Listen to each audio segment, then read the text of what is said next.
દિવાળી પર સુરતથી એક્સ્ટ્રા બસો દોડાવવાની જાહેરાત. વાહન વ્યવહાર મંત્રીએ 1600 બસ દોડાવવાની કરી જાહેરાત. 16 થી 19મી ઓક્ટોબર દરમિયાન સુરતથી બસો દોડાવાશે. સુરતથી ઉત્તર ગુજરાત, સૌરાષ્ટ્ર, દાહોદ જિલ્લા તરફ દોડાવાશે બસો.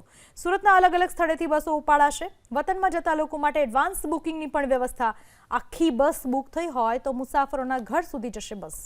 આમાં બી બસોનો ઉમેરો કરવાનું નક્કી કરવામાં આવ્યું છે અને સુરત શહેર ખાતેથી 1600 એક્સ્ટ્રા બસોનું સંચાલન કરવામાં આવશે, જે 16 ઓક્ટોબરથી 19 ઓક્ટોબર દરમિયાન સાંજે 4 કલાકથી રાત્રે 10 કલાક સુધી આ બસો ઉપડશે. મુખ્ય રૂટ જેમ મેં આપણે પહેલા કહ્યું એમ સૌરાષ્ટ્ર, ઉત્તર ગુજરાત, દાહોદ અને પંચમહાલ રહેશે.